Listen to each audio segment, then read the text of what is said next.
Invest in our planet. Earth Week on 105.9 The Region.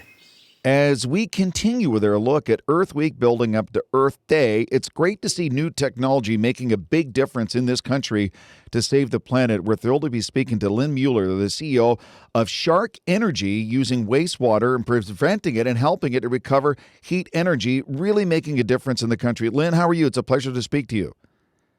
Great. Enjoying a beautiful West Coast morning here. Yeah, send some of that our way. At least we're not in Manitoba. My goodness. This is interesting technology. Now, the first time I saw something about this, my wife's cousins have a dairy farm in Ontario, and they did something similar. Is this based on that sort of what they do with wastewater on dairy farms? I don't think so. I think what they're doing is probably like a bio digester making methane. Mm-hmm. And we don't do that. We the proposition for sharks here is that we just recover all the energy that everybody throws away in the form of hot water. Most people don't really grasp how much water there is in the wastewater system. Well, the numbers to me, Lynn, are kind of staggering. I didn't even realize this. In the Western world, each person uses over 220 liters of water every day, and half of that is heated. That's a lot of water. It sure is, and when I got the idea to get in the sewage heat recovery business, I looked at my own home, and I had two teenage daughters at the time, and we were spending about $1,200 a year just to make hot water. And I knew that because I heat my house with a heat pump, and I have a gas hot water tank. And being rather frugal, I thought there's got to be a way to get that back. And then I looked around the neighborhood, and everybody's doing that. Just where is all that energy going? So I guess for the people wondering about this and intrigued, Lynn, how does the technology work to help them recover that hot water and help the environment? Well, what we do is, on the larger scale stuff, like we have a system in downtown Vancouver, for instance, that'll heat 22 million square feet of apartments. So on that system, a SHARC is used, and we really just clean the sewer flow, and by the time we get it, it's just paper and a few miscellaneous things that are coming down the line. So we take the paper and stuff out of it, and then we can effectively put it through a heat exchanger where a heat pump removes the heat from the water and increases it in temperature to about 65 degrees C, and then you can use that to heat your hot water in your building. So very simple technology. It's been around for a long time, just not really utilized in the sewer system. And what kind of a difference does it make on the environment by using this system? Well, that's the thing that really excites me is what it does is reuses all that heat day after day after day. So in the energy world, in physics, there's two laws of physics we have to abide by, and that the first one is energy can't be created or destroyed, and heat moves from warmer to colder. So we recover all of that heat that people have thrown away, and we reuse it every day in perpetuity. Like, you can't destroy the amount of energy. So the proposition is really, really neat because you make hot water, you give it to people, they use it very, very briefly, they throw it away, you recover it for 20 cents, and then you sell it back to them for $1 the next day, and it's the same energy. You can get more details at SHARC Energy Systems. That's SHARC Energy Systems and sharkenergy.com. Thrilled to be speaking to their CEO, Lynn Mueller. And these are utilized in different buildings across Canada, across North America. And I think about seeing buildings, Lynn, that have like a greenery and plants and trees on the roof. And this is just another evolution that using what's there for the good and benefiting everyone. Yeah, it's amazing. And you look at a city like Toronto, for instance, probably has almost 1 billion gallons a day of sewage. Wow. And all of that's been heated about 30 degrees Fahrenheit from the hot water that's thrown away.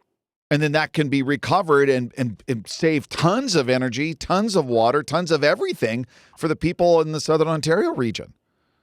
Absolutely. And I lived in beautiful Leamington, Ontario for a few years, and it's a beautiful country there. And, it's a perfect spot to do it. And Windsor, But on a normal apartment building, let's say you have 100 apartments, we have a system we call a piranha system for the apartment building, and it makes all the hot water.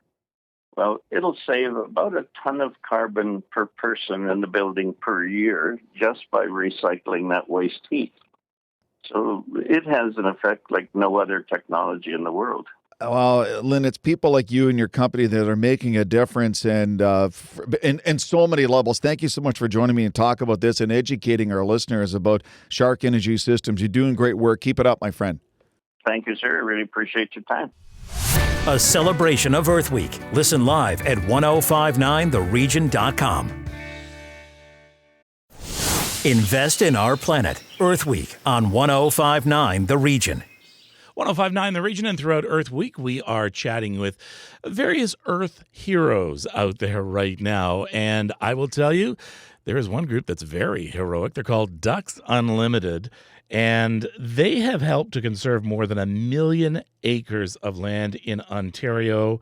And they, of course, concentrate on wetlands, which have significant importance to the environment. Lynette Mader is with Ducks Unlimited and joins me right now. Hi, Lynette. Hi, thanks for having me today. I guess one of the problems with wetlands is sometimes they can be given the term swamp, and people feel, you know what, why don't we just pave it over? Yeah, I feel like wetlands have really been raised in their profile over the past decade, maybe even the past 2 decades.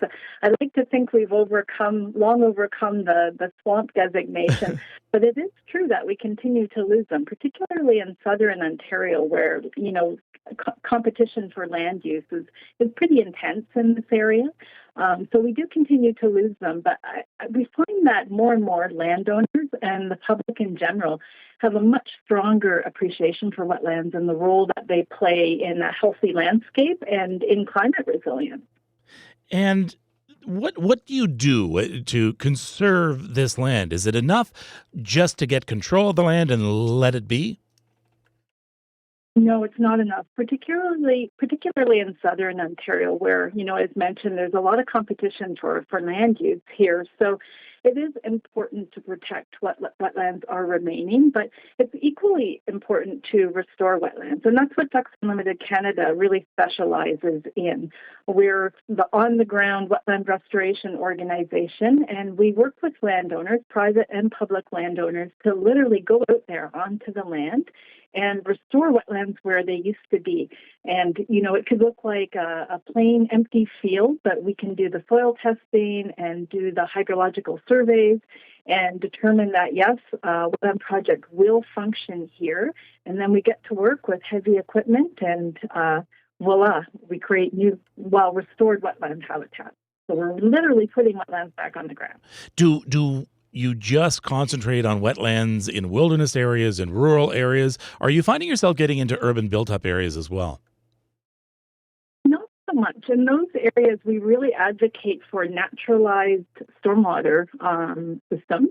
So rather than the traditional cement swimming pools, we're really strongly advocating to, take a second look and let's naturalize these stormwater areas so that they've got better water retention capabilities. And then they also filter that runoff before it gets into the stormwater pond and released from there, as well as low impact development.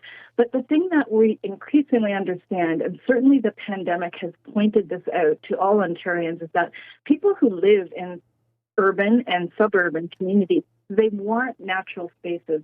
They want natural areas in which they can recreate. So really for these areas and for communities that are projected to grow, we're strongly advocating that incorporate natural systems into planning so that as communities grow, they grow out around these systems instead of sort of cutting them off forever. Everybody deserves and needs some natural space in which they can kind of find their zen and recreate. And I mean, all across North America, we see mistakes that have been made over the past 100, 200 years of industrialization and urbanization. We have seen people build on floodplains. We have seen entire communities flooded out.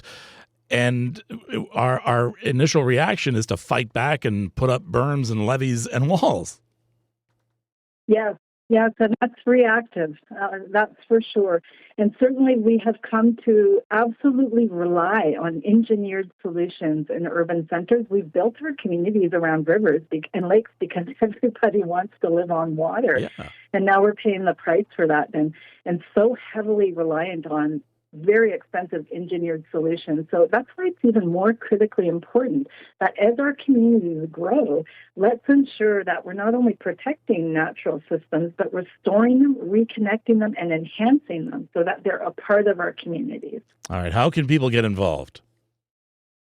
Well, just check out our website, www.ducks.ca, and there's lots of opportunities to join through volunteerism, but just as importantly, get connected to your local MP and your MPP and advocate for natural systems and for wetlands, and just remind them how important that this natural infrastructure is, and let's incorporate natural infrastructure into our planning decisions. There can't be anything more important for Southern Ontario than addressing natural infrastructure as a core component of our planning as our communities grow. Lynette Mader from Ducks Unlimited. Thank you. Thank you so much. A celebration of Earth Week. Listen live at 1059theregion.com.